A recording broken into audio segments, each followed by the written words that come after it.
Welcome back, ladies and gentlemen. We are on day 1 of 6.3, binomial settings and binomial random variables and binomial probabilities. By the end of this lesson, you'll be able to determine whether the conditions for a binomial setting are met and calculate and interpret probabilities involving binomial random variables.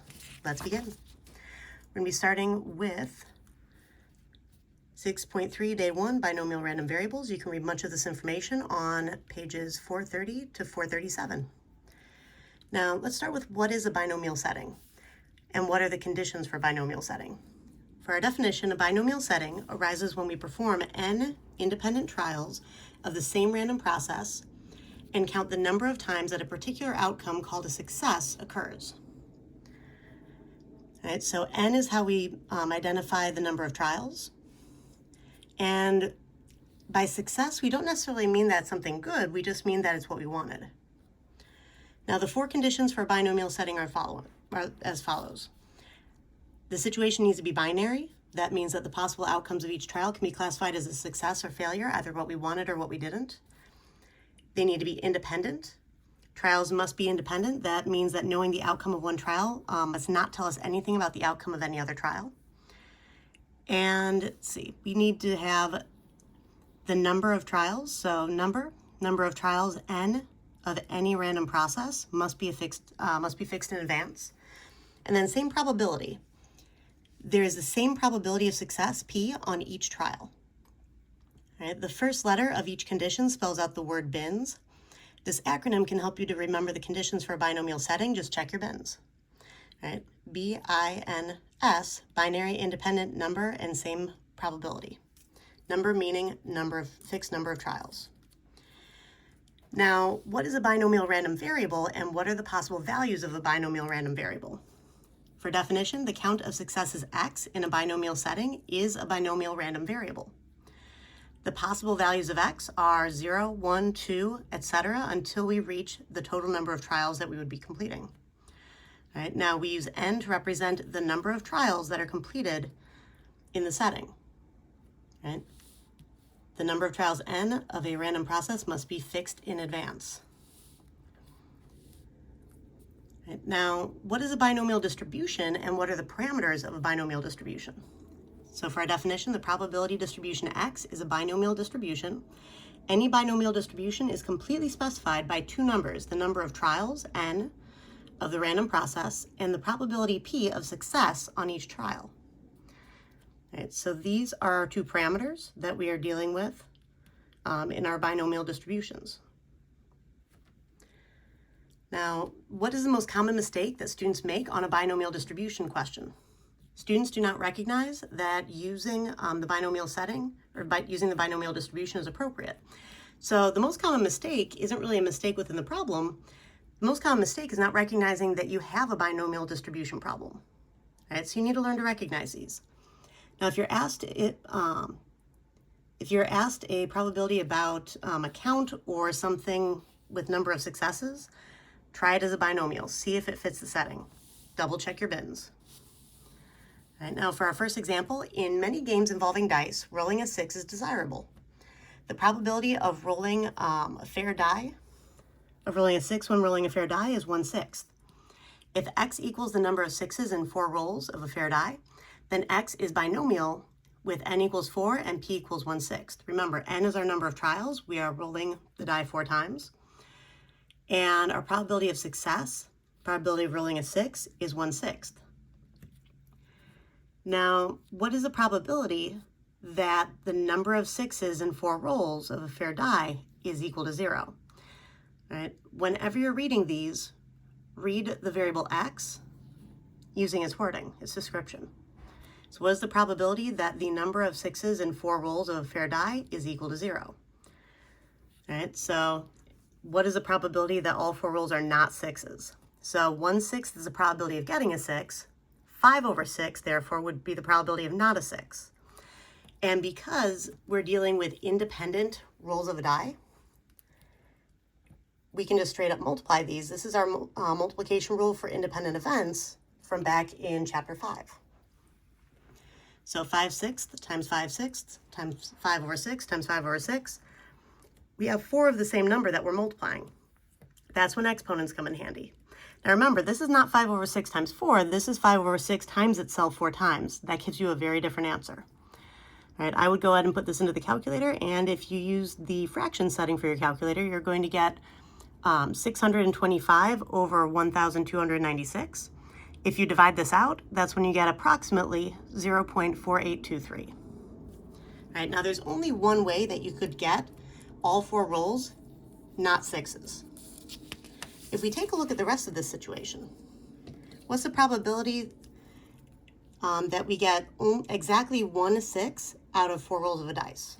Now there are 4 ways to do this. All right, my X's here are basically the not 6s, so I didn't get what I wanted.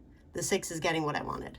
So my 6 could happen on the first roll, could happen on the second, the third, or the fourth. Those are the 4 different ways to get 1 6 out of 4 rolls. Now, the probability of just this first one would be 1/6, our probability of success, times 5 over 6 to the third, our probability of failure, 3 times. But because there are 4 different ways to do that, and the probability is the same for each one of these, we could take that basic probability times 4 and calculate the actual probability. All right, so this would give you about 125 over 324, or approximately 0.3858. Now, what about if we want the probability of exactly 2 6s out of 4 rolls, or exactly 3 6s out of 4 rolls, or exactly 4 6s out of 4 rolls? Well, there are 6 different ways that you could get exactly 2 6s out of 4 rolls. You could have your first 6 be the first roll, and then your second 6 could either be the second roll, the third roll, or the fourth, with that first 6 staying where it is. If one of your 6s is not the first roll, then your first 6 happens on the second, and then the next one could happen either on the third or the fourth. If your first 6 doesn't happen on the first or the second roll, then you only have one more option, having both 6s happen on the last 2 rolls. If you count these up, there are 6 ways that this could happen, which is why I have 1 6 to the second, we wanted 2 successes, times 5 over 6 to the second, we wanted 2 failures. And there are 6 ways, 6 different combinations that could happen here. If you multiply this out completely, you get 25 over 216, or approximately 0.1157. Now, exactly 3 6s, that means that you have only one number that's not a 6, and you're going to get something similar to this scenario. Our one number that's not a 6 could either be last, third, second, or first roll. There are only 4 ways that that could happen. So we're going to take 1 over 6 to the third, because we wanted 3 successes. 5 over 6 to the first, we wanted only 1 failure, and there are 4 ways that this could happen. If you multiply all of this together, you get about 5 over 324, or approximately 0.0154.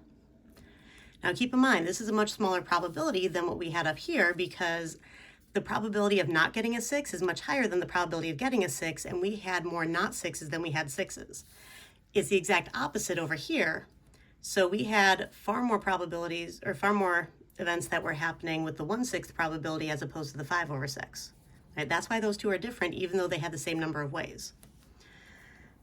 Now the probability of getting exactly 4 6s, there's only one way that's going to happen, literally all 4 of them being 6s, which would be 1 6 to the fourth, which gives you 1 over 1,296, or about 0.00077. Right? Now the formal formula for this. All right, let's take a look at how to actually work through this.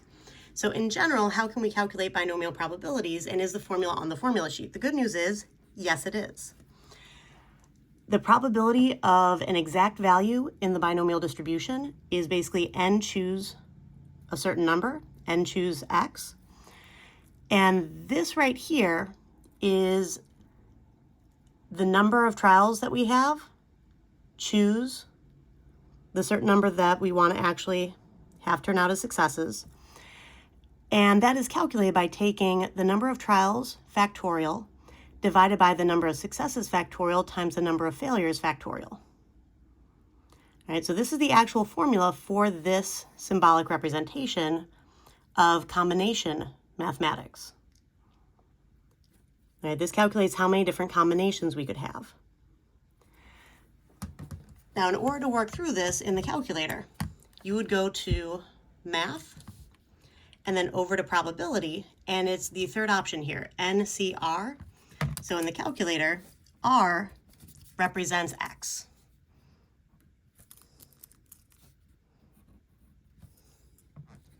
So if I wanted to figure out this one right here, and I had 4 trials, because I was rolling my die 4 times, and I wanted 2 to turn out to be 6s, that would give me 6 different ways. That's one way that you can calculate this. All right, it's the same thing as if I were to do, right, set up my fraction.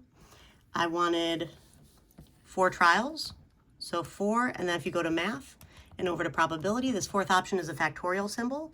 What it means is taking, see in this case, 4 times 3 times 2 times 1 is basically the number you have here times every integer smaller than that all the way until you get down to 1. Right, and then this part right here, our number of successes, so 2 factorial